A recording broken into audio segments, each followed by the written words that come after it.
बधिरों के लिए समाचार में आपका स्वागत है। मैं हूं चंदन सिंह, हमारे साथ हैं सोनिया शर्मा। करते हैं खबरों की शुरुआत। छत्तीसगढ़ के दुर्ग में प्रधानमंत्री मोदी ने चुनावी रैली को संबोधित किया। पीएम ने कांग्रेस पर जमकर हमला बोला। पीएम ने कहा, कांग्रेस भ्रष्टाचार से अपनी तिजोरी भरती है।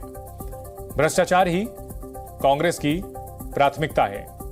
पीएम ने भूपेश बघेल पर ईडी के दावे को लेकर भी जमकर हमला बोला। पीएम ने बिना नाम लिए कहा कि जनता को पता है पैसा कहां पहुंचा है।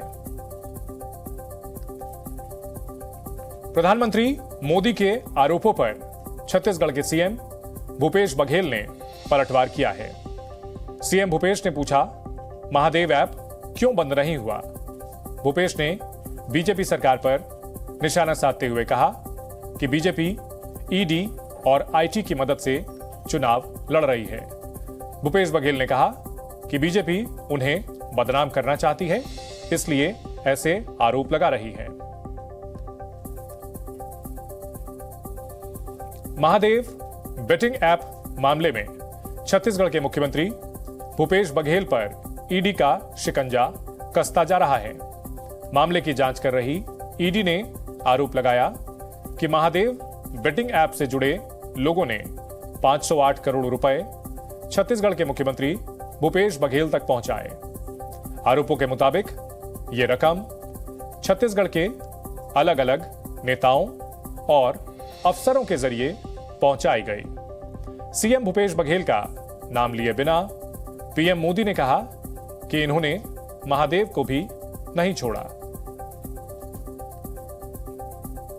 दुर्ग में जनसभा को संबोधित करते हुए प्रधानमंत्री मोदी ने खुद को गरीबों का भाई बताया।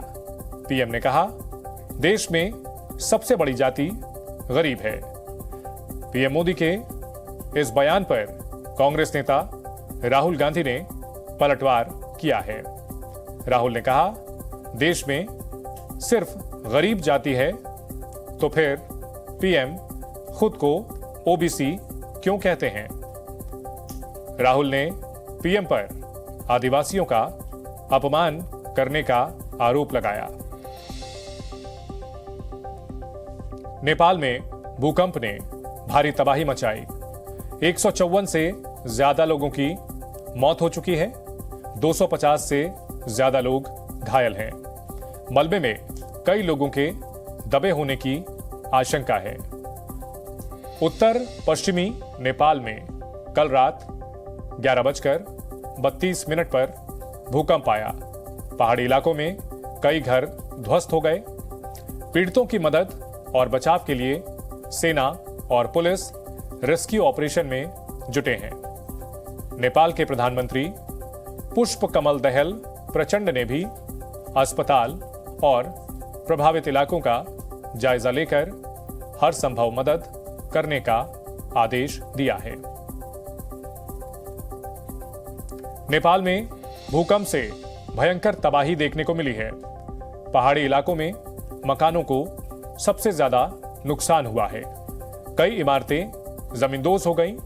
लोगों के घर मलबे में तब्दील हो गए। प्रभावित इलाकों में हेलीकॉप्टर के जरिए मेडिकल टीम और उपकरणों को पहुंचाया जा रहा है। प्रभावित इलाकों में घायलों को एयरलिफ्ट करने के लिए नियमित उड़ानें रोक दी गई हैं। दिल्ली एनसीआर में प्रदूषण का स्तर तेजी से बढ़ रहा है।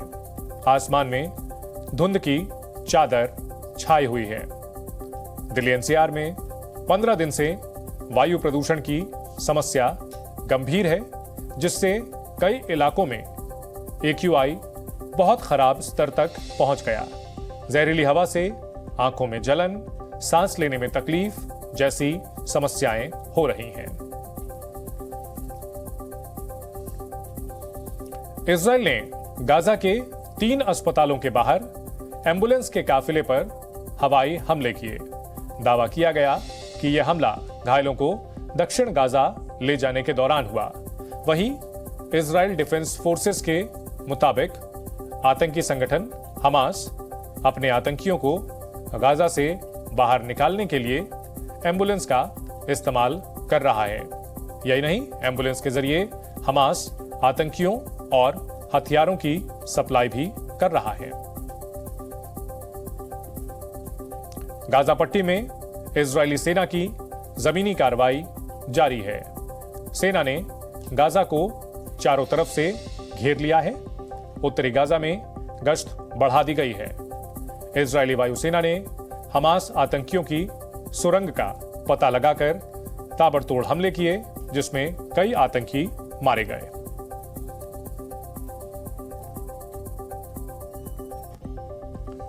पाकिस्तान के मियांवाली एयरबेस पर एक बड़ा आत्मघाती हमला हुआ। हमला करने वाले सभी 9 आतंकियों को पाकिस्तानी सेना ने ढेर कर दिया। हमले की जिम्मेदारी तहरीके जिहाद ने ली है। पाकिस्तानी सेना के मुताबिक आतंकियों से मुठभेड़ में एयरबेस पर खड़े 3 लड़ाकू विमानों को नुकसान पहुंचा है। हमलावर भारी मात्रा में हथियार और गोला बारूद से लैस थे।